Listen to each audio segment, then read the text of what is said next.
Hello everyone, hope you're doing well. We are back on the dev server and it's time to have a look at a new vehicle that is coming in the next major update for France. It is the long-awaited Jaguar.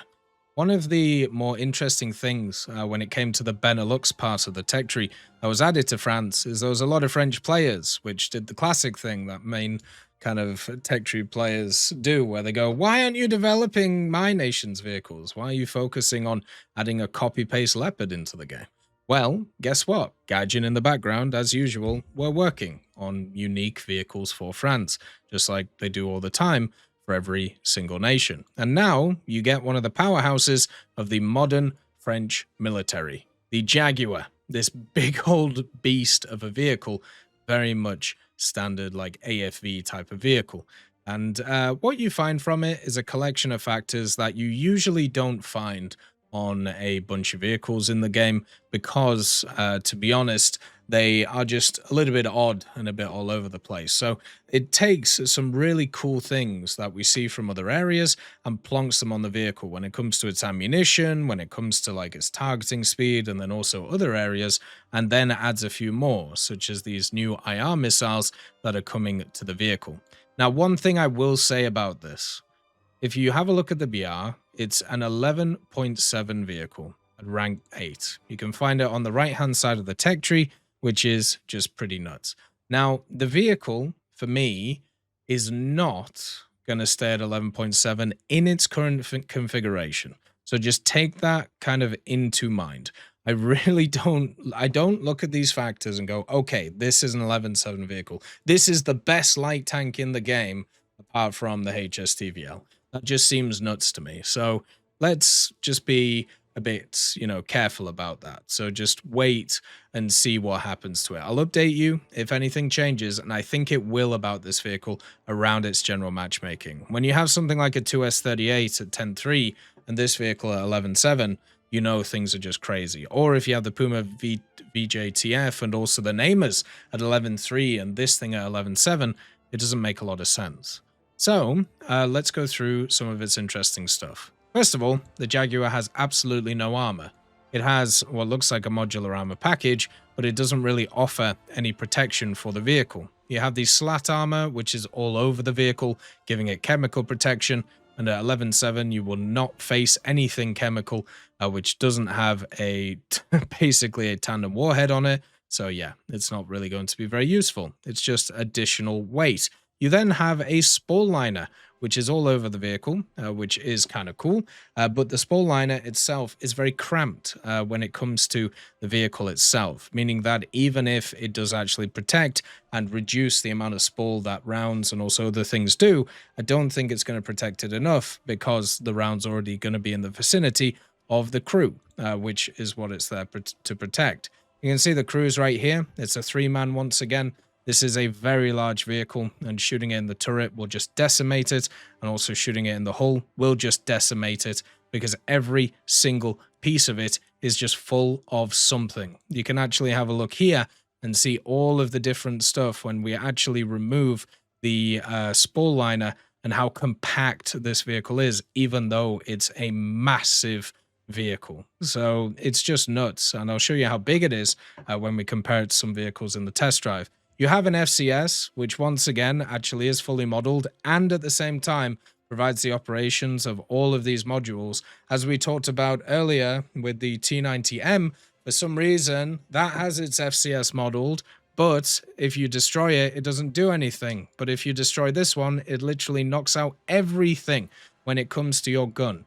And guess what? This FCS is all over this turret. So even if somebody misses the gun, you will have to repair the FCS to use the damn gun. It's incredibly obnoxious and very annoying. This vehicle also has some electronic equipment, which is attached to its IRST and LWR, which is also on the sides of it. So whenever you get hit in this thing, even if it's just shrapnel, you are getting a system taken out and it is going to explode. You also have the power systems, which are put in here. You have the driver controls, which are here. And then you have the engine and the transmission in the back. So if you have a look at a side view of this vehicle, there is nowhere where you can actually shoot it where you won't do damage to it. Maybe at the bottom here with this fuel tank, it's an external one. So you don't actually have to use your FPE to be able to be able to put it out. But yeah, it's a vehicle which has so many moving parts because of its updated model. It's just going to get decimated whenever it gets hit. So that is a bit of a problem. Has the turret basket as well, because why not? It also has a very sophisticated radiator, which is beautifully modeled, may I say myself. So survivability, 0. It's massive, has no armor, and also has a very limited amount of crew. And so it's just going to die very quickly. Mobility, pretty good. The vehicle has a 500 horsepower engine, but it's only 25 tons. And it has this really cool transmission, which means that it can motor around the place. One of the funny things about this vehicle, and I think they will actually change it, is it's very top heavy, which means that when you actually turn and use the acceleration of the vehicle to move around, you can literally roll the vehicle if you hit even a small angle. And that, to me, is kind of entertaining. So that's something that you may have to watch out for this type of vehicle. The other thing as well, when it comes to the mobility side of things, you may have noticed that it has kind of the 6-wheeled setup that a bunch of the French vehicles have. Not really in the game. We only have a few of them. Like you have the Vextra with the 8 wheels, but then you also have stuff like the AMX 10RC with its 6-wheel combo. And I think there may be like a few others that are around with wheels, like the Santal and the Mephisto. But you have stuff like the Segay, for example, which is on the 6-wheel setup, and that is much closer to the Jaguar than anything else. So you have kind of the ability to move the wheels in the front to go around and then just kind of push this around the place, which is kind of fun. So that, at least, is really nice. The mobility is really good, and the targeting speed on this gun is amazing if you have a look at those stats. 57.3 degrees on the horizontal, nearly 30 on the vertical. That's perfect. That's what you want for this type of vehicle. So getting the gun on the target is great, and also moving around is great. So those factors are wonderful. Let's talk about the actual weaponry itself. So you have a 40mm CTC cannon. This cannon puts out a lot of damage because it has access to an APF-SDS-T at a 40mm level. If you ever played the STRF 9040s when they came out with that 40mm shell, with that APF-SDS, very, very good. If you knew where weak spots were on any vehicles, you were able to just annihilate vehicles with it. And that's basically what you can do with this. 160mm worth of penetration, and also many more setups, many more great things about it, like the post-pen effect. So if you have like a 30mm with the post-pen APF-SDS, imagine what a 40 is like, which is really cool. You also have a HETF shell, which nobody will use, and then you also have a HE shell, which nobody will use. And then you have this one. This is the KEAB. So this is an ahead round, so basically a proxy round, with access to a kinetic penetrator. So it actually pens up to 64mm of penetration. Now, if you have a look at other rounds, which are similar, so for example, if you have a look at the Puma, the VJTF, which by the way is 11.0, this vehicle has the ahead round, but it only pens 44mm. It doesn't have as much AP penetration. But with that little bit of extra penetration on this Jaguar, it means against lighter vehicles, you will actually be able to penetrate them and you will be able to do damage to them. So even if you switch rounds between the APF-SDS and also the KEAB, you'll still be able to do some damage, at least against light targets with this thing, and that will be quite nice. It also has a bit of TNT equivalent, but not really enough to do much. You're going to do way more damage with the APF-SDS just because of its post-pen effect. Now, there is a problem though. It's quite a big problem, and guess what? It has the same problem as the STRFs in the Swedish tech tree. So it has an automatic loader. It has 183 rounds that it can carry. It only has a first stage of 63. So if you use the rounds quite a lot and you don't let it reload in its automatic loader, you will not be able to continue firing with the rounds. So you can only load maybe about a third of your rounds out of the 183 that you have. You can obviously tell that AJ is not happy with this, and I am not happy with this either, because there are so many different IFVs and AFVs where you don't have this kind of belt-fed setup, or you do have the belt-fed setup, which just make it a little bit easier to be able to push this around. So when it comes to the Jaguar with its autoloader, for me, I know I'm going to forget about this and I'm going to run out of rounds and I'm just going to have to sit there and reload it while waiting for stuff to happen. Whereas if it was just like a belt-fed thing, it would basically be a lot easier and a lot nicer. So that's just kind of a downside of having this type of system. The other part of the armament that we haven't talked about is this one, the Acheron MP-80GM. Now this is an IR missile. So it's similar to the Spike, for example, that is on a lot of vehicles nowadays. And it is better, I would say. The maximum speed is very nice. The lock range is quite good. And also 1,000 millimeters of penetration with a tandem warhead and also 1.31 kilo of TNT equivalent. If you want to have a look at the Spike, for example, so we can have a look at something like the Freccia, which is at 10.7, by the way. So this is a whole 1 OBR lower than this freak of nature. You can have a look at the Spike here, and you can see it's 180 meters per second, 900 grams of explosive mass, and also 900 millimeters. So the Spike is worse than the Acheron by quite a lot in terms of its general factors.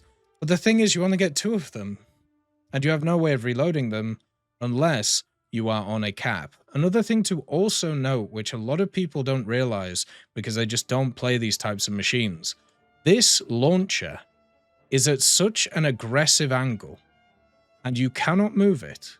So when these missiles fire, they also fire off at that angle.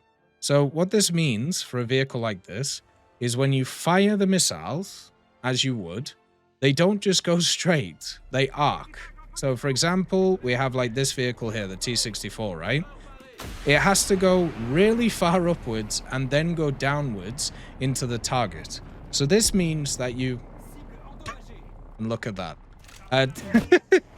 Classic. So that means that as the vehicle, or as the thing goes in, it has to come in at a hell of an arc to hit the target from the top. So it means that if anybody's close to you, you're not actually able to hit them. And that is a huge problem for a vehicle like this, because it basically means that you are in a terrible position a lot of the general time, because you cannot actually hit targets which are close to you. So if you're on the maps, like, the close quarters maps, which are most of the maps are high tier, guess what happens? You can't actually engage stuff with it. You can't do anything about it. And that is awful. It's really, really bad. So yeah, it just absolutely sucks that that's the case. Now, other modifications. You can actually uninstall the slat armor if you want to make it a bit less survivable, but also a little bit lighter. I think the slat armor is generally worthless, just like the rest of the armor. It would actually be better if you could remove all the armor on this thing, but at least you can get rid of that. You also have an LWSLR, fantastic, and you have access to thermals for the gunner and the commander.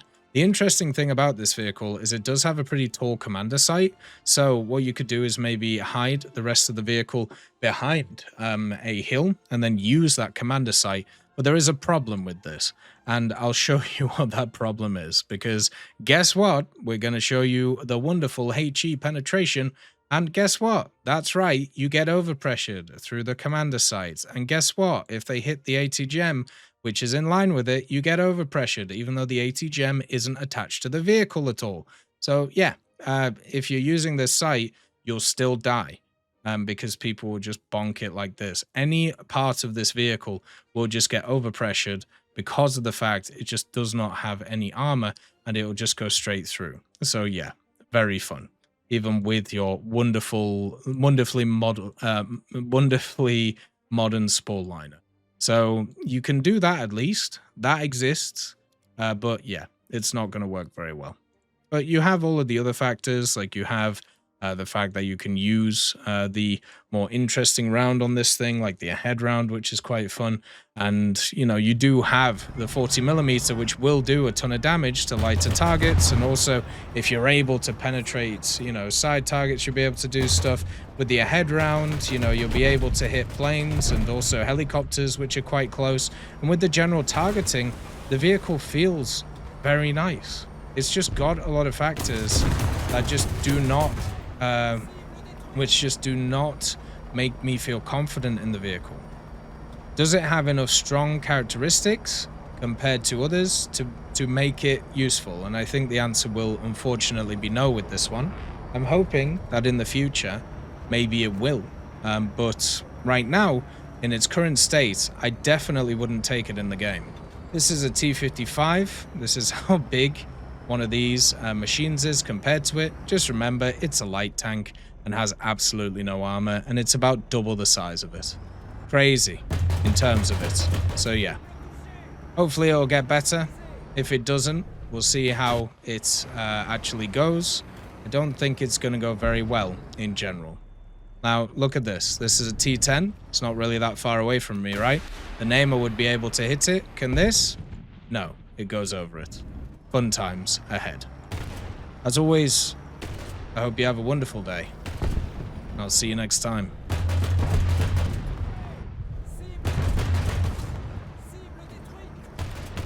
I'd just like to thank GMG Smiley, CD Beans, Chieftain Mike, EMN3 Galaxy, Tulio Pontecorvo, Brendan Quinn, Carrion Crow, Gus Irenicus, Pyman, Wartinder, Teddy, Daniel Stanton, Martinez, B. Young, Ozzy Panzer, Alan Hacker, Liam Shear, Opium Prime, Lafouche, Sem, Aslan, Uncle Bean, and Derek R.